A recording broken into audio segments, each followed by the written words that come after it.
ce matin, 19 mars 2025, j'ai déposé en ma qualité de député de la nation, représentant les populations de Côte d'Ivoire et par conséquent les victimes dans cette affaire, une plainte contre le nommé Komé Bakary, que j'ai également dénoncé auprès du procureur pour avoir utilisé des pièces d'identité différentes avec des lieux de naissance différents pour induire notre administration en erreur. J'ai demandé au procureur de la République de faire procéder à des vérifications sur les documents de M. Komé Bakary, ce qui concerne ses lieux de naissance, né au Mali et né à la fois en Côte d'Ivoire, ce qui est matériellement impossible. Ensuite, j'ai porté plainte contre Komé Bakary pour avoir été trop loin jusqu'à utiliser les sceaux de la justice ivoirienne, jusqu'à utiliser les sceaux de la République de Côte d'Ivoire, avec des documents en tête du tribunal d'Abidjan, avec des signatures imputées à des magistrats qui jamais n'ont signé ces documents. Les sceaux de notre République ont été donc contrefaits et utilisés pour obtenir des décisions de justice, pour obtenir des actes administratifs. Et par conséquent, c'est un acte absolument grave.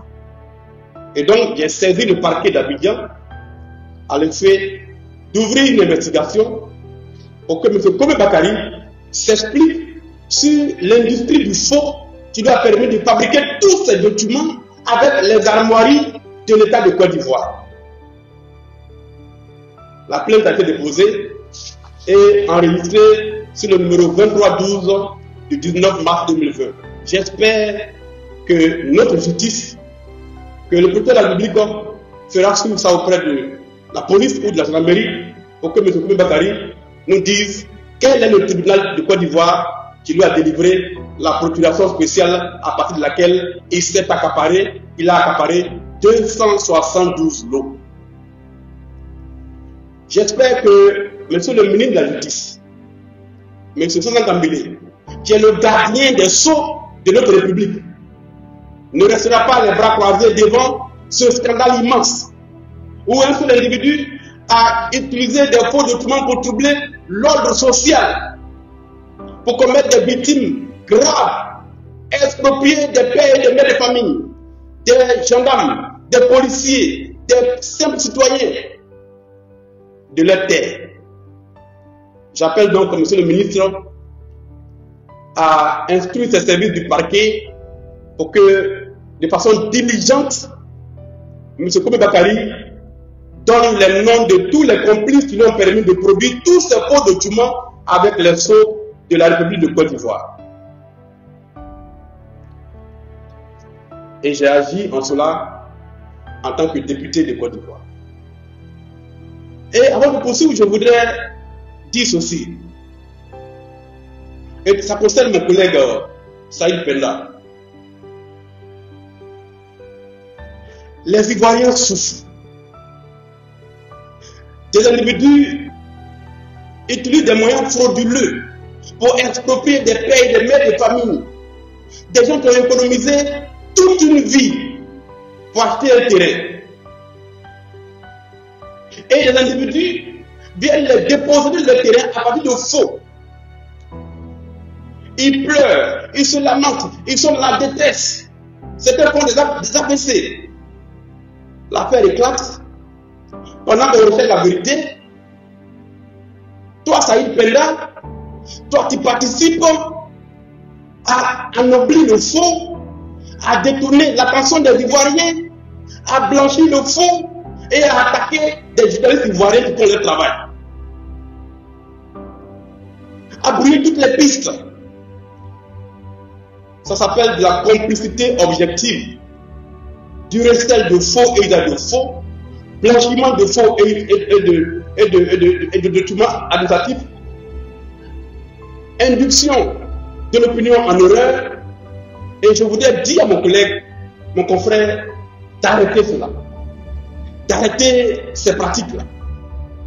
Une minute. D'arrêter ces pratiques-là.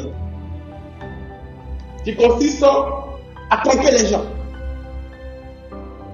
Dame Touré Hélène a perdu son terrain sur la base d'un faux. Commis Bakari. Il est poursuivi pour faire des faux. M. Tchadi Penda dit qu'il n'y a aucune procédure contre Commis Bakari. Ce qui est faux alors que la dame a perdu son terrain. Sa famille est dehors, à la rue. Voilà des gens que nous avons accueillis dans notre pays. Par notre hospitalité, ils ont pu se procurer notre nationalité. Et aujourd'hui, ils se mettent avec les bourreaux pour déposséder les Ivoiriens de leur terre. En se faisant passer pour un journaliste d'investigation, soi-disant ayant travaillé à la BBC. J'appelle le procureur de la République à demander des comptes à M. Saïd Penda pour qu'il apporte la preuve de l'authentification des documents dont il s'est prévalu sur les réseaux sociaux. Il a juré les avoir fait authentifier auprès de hauts magistrats.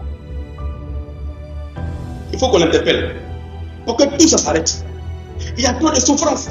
Les gens perdent leur terrain et il y a des individus qui sont là pour aggraver leur souffrance. Vraiment, je voulais prendre 2 mots pour dire cela. Je m'excuse de m'être étalé là-dessus, mais c'était important de faire cela. Il faut arrêter ça.